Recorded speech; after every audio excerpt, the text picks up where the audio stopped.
Hola tout le monde, j'espère que vous allez bien. Bienvenue dans cette review réservée à la série Tomb Raider sur Netflix, l'adaptation animée du jeu de Crystal Dynamics. On a enfin les épisodes. Alors évidemment, je vais faire durer le plaisir, je vais faire épisode par épisode. Voilà, comme ça on va savourer ensemble, on va partager ensemble, on va échanger ensemble.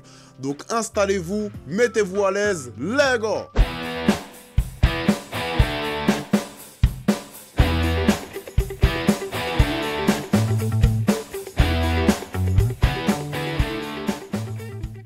Alors, cette review de Tomb Raider épisode 1 Netflix, qu'est-ce qu'on en pense? Alors, dans la globalité, j'ai trouvé l'épisode intéressant, un rythme plutôt intéressant, une animation un peu comme on a l'habitude, comme la série X-Men 97, etc. Donc, dans ce type de chara-design là, évidemment, on n'allait pas avoir un aspect manga, c'était évident, un aspect plus dessin animé américain, hein, comme on avait quand on était petit, les Batman, etc.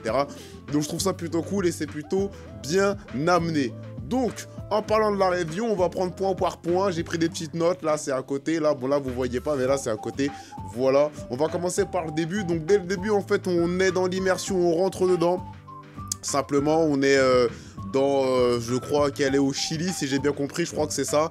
Et je trouve que déjà, juste faire en sorte que les gens qui soient dans d'autres pays parlent une autre langue, ça aide comment dire, à mieux comprendre, à mieux s'immerger, à mieux voyager avec Lara Croft à travers ceci. On retrouve aussi l'ambiance des jeux vidéo sortis sur PlayStation, voilà, les temples, etc. C'est du Lara Croft, c'est du Tomb Raider, mais je trouve que dès le départ ça tape fort parce que dès le départ dans les jeux vidéo aussi c'est tout de suite de l'action, elle tombe d'une falaise, elle se fait empaler, d'ailleurs c'est la même dans le 1 et dans le 2, elle se fait empaler, voilà, bon bref. Alors on découvre une Lara Croft en cours d'apprentissage et pas totalement expérimentée, voilà, on voit que c'est le début, on voit que c'est la jeunesse, un peu comme dans le premier titre. On la découvre vraiment dans la jeunesse. Alors moi ce qui m'a fait aussi un peu rire c'est qu'elle nage plus vite qu'un alligator. Elle nage plus vite qu'un alligator. Et l'alligator, elle lui croque la jambe. Elle est blessée normale. Elle est blessée normale. Elle est blessée normale. Non, mais là, faut pas nous prendre pour les teubés. Mais c'est un dessin animé. Mais juste, voilà, essayez de mettre un peu quand même de... Excusez-moi. De cohérence dans tout ça, même si bon c'est un peu stylé le fait qu'elle l'emmène dans l'eau, puis elle ressort et tu vois que le truc il flotte comme ça, genre parce qu'elle la marave. C'était plutôt intéressant, c'était plutôt bien et j'ai trouvé ça marrant. Je me suis dit je vais en parler dans la review quand même parce que c'est quand même plutôt un peu marrant. Alors on est toujours dans les veines des traces de son père. En fait, on est toujours sur cette piste-là d'une Lara Croft jeune qui veut marcher sur les traces de son père en partant découvrir certaines choses, en démontrant que ses théories étaient justes. Donc on a toujours ce lien un peu familial qui est exploité et je trouve ça plutôt intéressant parce que ça donne un beau corps à Lara Croft. On sent que sa passion de l'archéologisme, de l'aventure vient aussi de son père. Après on a une belle phase un peu historique où elle développe un peu les choses, un peu comme dans les Uncharted aussi. Voilà, donc ça aide un peu comme dans les Indiana Jones parce qu'il faut oublier que Lara Croft a été inspirée de base par Indy. Indy aussi inspiré Uncharted et consorts. Voilà, mais j'ai bien aimé la petite phase historique, ça permet de poser les éléments, de bien comprendre qu'on est dans un animé un peu historique où les éléments, où les légendes ont vraiment leur place pour donner corps à l'univers. Par la suite, donc elle continue, ils volent l'objet, ils repartent et en fait... On sent que malgré son jeune âge, en fait, Lara, elle comprend vite la situation qui concerne les protecteurs. Parce qu'en fait, elle regarde, elle dit, mais... Elle regarde les signes, elle regarde le brassard, elle regarde la chaîne, elle dit, mais... En fait, en réfléchissant, en prenant du recul, je ne pense pas qu'ils veulent nous tuer. Je pense qu'ils nous prennent pour des ennemis. C'est peut-être nous, on a tort dans l'histoire. Mais comme elle est aveuglée par son mentor qui lui apprend beaucoup de choses, c'est son oncle qui l'a aussi élevé, qui l'a amené faire plein de choses et plein d'aventures, forcément, elle se laisse embarquer par les sentiments, elle n'écoute pas sa raison et elle part directement dans ceci. D'ailleurs, c'est très intéressant de voir qu'elle est en proie à beaucoup de choses, à beaucoup de sentiments, à beaucoup de ressentis. J'aime beaucoup en fait ce que ça raconte au fur et à mesure. Après, on a une petite scène de combat un peu stylée, voilà, sympathique, 2-3 coups de pied, regarde derrière toi, tout ça, etc. Et je parlais de son inexpérience parce que quand Ross, son oncle, tire sur l'ennemi, en fait, elle est apeurée. Parce qu'on sent qu'elle n'a jamais vu la mort d'aussi près, elle n'a jamais peut-être vu du sang d'aussi près, etc. Malgré son aventure, peut-être qu'elle n'a jamais encore tué quelqu'un. Et on le sent dans la façon de nous raconter, de nous montrer les choses, qu'elle est totalement effrayée et perdue.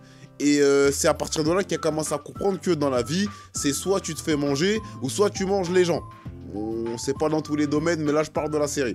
Voilà. Après on a un petit time skip de 3 ans plus tard, et là on a une Lara Croft beaucoup plus mature, et on le sent à travers son combat, on la sent beaucoup plus dure, beaucoup plus rude, et on sent à travers les coups qu'elle donne à un moment, parce qu'elle se fait étaler, elle se relève, et quand elle attrape l'adversaire, on sent que tout ce qu'elle a vécu pendant ces 3 années, ça la hante, et le fait qu'elle tape aussi fort, sans s'arrêter, qu'on doive l'arrêter, on sent sa souffrance. En fait, à travers ceci, on sent la souffrance, et j'ai bien aimé comment ça a été raconté.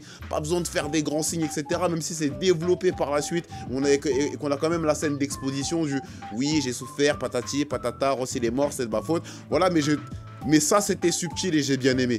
J'ai vraiment bien aimé. C'est vraiment matérialisé par la violence des coups et du fait qu'on doit l'arrêter. On sent le traumatisme. On retrouve aussi Jonah. Jonah qui est un personnage du jeu vidéo qui essaye de renouer un lien avec Lara Croft parce qu'à travers ces 3 années, ce time skip, on sent qu'elle a vécu des choses. Et en fait, il lui dit...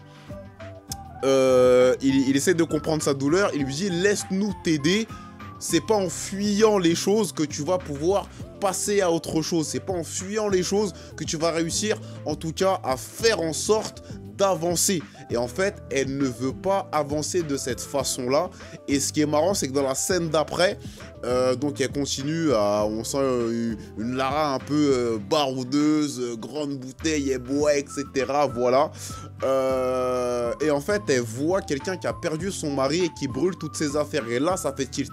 Elle se dit, si je brûle tout dans mon passé, si j'efface tout mon passé, si j'essaye de tout effacer, peut-être que je vais pouvoir avancer, peut-être que c'est la solution pour que je puisse faire en sorte d'avancer. Et du coup, elle retourne chez elle. Donc après, c'est les petites retrouvailles avec Jonah et Zip. Zip qui est un peu qui est un peu, bon, pour ceux qui connaissent K2000, c'est un peu Kitty, voilà, c'est un peu la voiture qui lui dit voilà, voilà, etc. Bon, j'ai trouvé ça stylé, voilà, c'est un peu comme Alfred pour Batman, voilà, j'ai trouvé ça plutôt stylé, comment ils interagissent entre eux, ils ont un bon dialogue, on sent que les personnages ont vécu des choses, on sent qu'ils ont un vrai lien, ils n'ont pas été amenés là par hasard, et j'ai beaucoup aimé ceci aussi également. Après leur retrouvaille, en fait, il y a beaucoup de non-dits.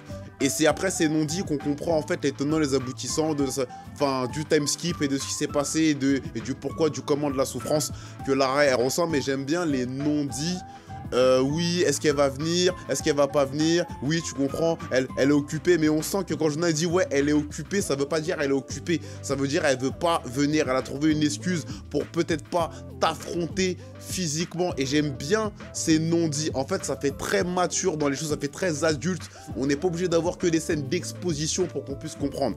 Après bon, évidemment, ce qui permet aussi de pouvoir bien mieux comprendre, parce que je pense que c'est une série qui s'adresse aussi à la jeunesse, malgré qu'elles sont un peu violentes, mais enfin pas violentes, mais vous avez compris, je trouve pas ça violent, mais peut-être que pour un enfant de 8 ans, 10 ans, je sais pas, c'est une question. Après moi je regardais bien Dragon Ball Z et Ken le Survivant, donc bon voilà. Après la scène avec Jonah et qui s'use, elle fait le rêve et là on comprend ce qui s'est passé, on comprend pourquoi elle est devenue aussi rude, on comprend sa souffrance et à travers les mots des personnages qui hantent son rêve, en fait, on comprend le questionnement, on voit pourquoi elle s'en veut et en fait, c'est que ça va vraiment être quelque chose qui va vraiment permettre qu'elle puisse passer à autre chose. Le but, c'est qu'elle puisse passer à autre chose, qu'elle puisse évoluer et pouvoir avancer. Ce qui est intéressant aussi, c'est que durant la soirée, donc, bon, elle voulait tout brûler, mais finalement, elle va tout vendre. Voilà. Ce qui est intéressant aussi à voir dans cette phase-là, c'est la différence de point de vue et le parallèle entre ce que voient les aristocrates en disant oui, je comprends pas, pourquoi ils vivent pas dans la maison, mais c'est n'importe quoi, c'est du gâchis, les enfants sont ingrats. Parce qu'ils comprennent pas la douleur de Lara. Ils comprennent pas ce qu'elle ressent, ils ne comprennent pas ce qu'elle vit, ils ne comprennent pas ce qu'elle voit. Donc forcément, forcément qu'il y a un décalage. Et j'ai vraiment aimé ça parce que ce décalage-là est aussi représenté par le décalage du comportement de Lara. Au lieu d'être là et d'être là avec ses invités, elle est en train de boire et faire des jeux d'argent. On sent qu'elle est en total décalage avec ce monde-là. Et c'est peut-être tout le contenu de la série, tous les tenants et les aboutissants. Sans doute qu'elle va pouvoir en fait tout simplement aller de l'avant, avancer, tout en renouant avec le côté un peu aristocrate et qu'elle soit la Lara Croft aussi classe qu'on connaît, parce que la Lara Croft elle est aussi aventurière, mais c'est aussi une vraie femme, une vraie dame. C'est quelqu'un qui a beaucoup de charme, qui use de ses charmes, qui use de son intelligence, qui use aussi de sa beauté et de sa classe, parce que Lara Croft a aussi un passif et c'est aussi une aristocrate dans la façon de vivre dans le futur, une fois qu'elle sera adulte et installée. Donc, après, on a un personnage mystérieux qui vient parler à Lara et qui lui dit « Oui, ils aimeraient tous voir. Ils sont stupides, ils ne comprennent pas que ce que tu es en train de faire, c'est que tu es en train de te débarrasser des choses du passé. Tu es en train, et ça, eux, ils ne le comprennent pas. En fait, on a un personnage, on dirait que lui aussi, il a souffert, lui aussi, il a vécu des choses. Et en fait, à travers ce discours, Lara, elle le comprend et on le sent dans la représentation du personnage. Quand elle entend les mots, ça lui parle, ça lui fait écho. Et preuve en est, c'est pour ça qu'elle va s'éloigner, se mettre de côté pour réfléchir à tout ça. Parce qu'il lui dit, nos proches ne nous quittent jamais. Parce que lui aussi, il est hanté par les choses. Et je pense que ça va être peut-être l'antagoniste principal où les deux vont pouvoir échanger à propos de ceci et peut-être faire évoluer les choses. Lara va peut-être voir ses erreurs à travers ce personnage-là. Et peut-être que ce personnage-là sera peut-être pas l'antagoniste final. Parce que j'ai l'impression qu'il connaît le père de Lara ou quelque chose comme ça. Qui sera peut-être pas l'antagoniste principal, mais qui est hanté lui aussi par les choses et qui lui fait les mauvais choix par rapport à Lara et par rapport à ceci. Donc, concernant la suite, après on a un combat très stylé avec des effets que j'ai bien aimés. En fait, déjà, on sent l'évolution entre la Lara du début et cette Lara-là qui maîtrise différentes armes, les arts martiaux, etc. L'infiltration, elle rentre dans sa propre maison en infiltration. C'est stylé, j'ai bien aimé. Le petit combat est stylé. La course-poursuite aussi est stylée. Le petit changement, genre elle fait un dérapage, après elle repart en vélo, elle fait des rides, etc. Non, c'était stylé. C'était vraiment stylé. Ils ont vraiment mis l'accent sur l'action. On sent vraiment que c'est une femme d'aventure, une vraie aventurière. Donc c'est vraiment plutôt cool à voir. Et en fait, ce personnage-là est venu voler quelque chose chez Lara et c'est l'objet qu'elle a récupéré avec Ross. Et en fait, ce qui révolte Lara à travers le vol de cet objet, c'est pas forcément le vol de l'objet en lui-même, c'est ce qu'il représente, c'est la valeur sentimentale. Et en fait, on sent que Lara, elle est trop rattachée à son passé, à travers les rêves, à travers comment elle agit, à travers la distance qu'elle a pu prendre par rapport à ses amis et aux gens qui veulent l'encadrer, l'aider à avancer. En fait, on sent qu'elle est rattachée au passé et c'est pour ça qu'elle a envie d'aller récupérer cet objet. Parce qu'à ses yeux, c'est le dernier lien qui lui reste avec Ross. Sans ça, elle n'est plus. Et elle sent qu'elle n'est plus. Parce qu'en fait, voilà, elle veut récupérer cet objet parce que c'est une valeur sentimentale. Et elle craint peut-être, malgré la mort de Ross, de perdre le lien, de perdre ce petit quelque chose qui fait en sorte qu'elle est liée à Ross. Et c'est peut-être ça, en fait, tout le pitch de l'aventure. Après, il y a un petit événement mystique, genre la pluie, etc. C'est les événements du début, quand Lara, elle disait, je pense qu'on devrait peut-être pas voler cet objet, etc. Voilà. Ou son oncle lui disait, oui, mais non, mais tu fais comme ton père, tu vois des malédictions partout. Voilà, donc c'est encore là où on voit qu'elle aurait dû écouter son instinct et que Lara est aveuglée par ses sentiments. Et c'est peut-être ça, tout le jeu de la série, faire en sorte qu'elle puisse mettre ses sentiments de côté, qu'elle devienne la vraie aventurière et qu'elle soit vraiment neutre et qu'elle soit bien réfléchie, en fait. Et c'est ça que j'aime bien. Et après, à la fin, bon, on voit que dans ce petit truc, il y avait de la kryptonite. Hein. Bon, j'appelle ça comme ça, mais c'est pas ça. Voilà. Après, il touche la kryptonite, il est dopé à la kryptonite. Voilà. Donc, lui, au lieu qu'il tombe, il est dopé à la kryptonite et les yeux verts. En fait, il devient un Green Lantern. Et en fait, il voit que ça a un certain pouvoir. Il a le pouvoir de manipuler les gens, manipuler leur esprit, manipuler leur volonté. Et peut-être que ça va être aussi un pitch où il va essayer de manipuler la volonté des amis de Lara ou Lara, et en fait ils vont aller au-dessus de ça, ils vont essayer d'être plus forts mentalement. Ça peut être trop intéressant. En tout cas, voilà le contenu de l'épisode, j'ai trouvé ça très intéressant, c'est très mature sur certains sujets. Après il y a des scènes d'exposition, donc les scènes d'exposition c'est-à-dire qu'ils sont obligés de te raconter mot pour mot au lieu de te montrer. Donc j'ai bien aimé la forme de l'épisode en général, j'ai bien aimé le fond aussi également, parce qu'il y a des choses très intéressantes et très matures à mettre en place. Je pense qu'ils ont bien capté l'univers du jeu, ils ont bien capté les tenants et les aboutissants. Donc on attend l'épisode 2 dont la review devrait arriver. Voilà, je vous le dis, ça va être épisode par épisode, on fait durer le plaisir. Donc voilà, si t'as kiffé la vidéo, laisse ton meilleur big bad pouce bleu juste en bas, dis-moi en commentaire de ce que t'as pensé de l'épisode 1, si t'as trouvé ça mature, comment tu as trouvé, etc. J'attends ton avis en commentaire. Les amis, abonnez-vous à la chaîne, j'ai besoin de vous pour que la chaîne puisse évoluer. Ceci est ma chaîne secondaire. Pour ceux qui tombent sur cette chaîne-là, à la base, j'ai une chaîne principale où je fais des news gaming, des tests de jeux vidéo, etc. Donc n'hésitez pas à vous abonner à cette chaîne-là et vous verrez en description, vous avez le lien de ma chaîne principale. En tout cas, passionnons-nous les uns les autres. C'est ce que Netflix a fait avec cette adaptation. Rendez-vous pour l'épisode 2 dans la prochaine émission. La gimmick de fin, je pense que tu la connais. Let's go!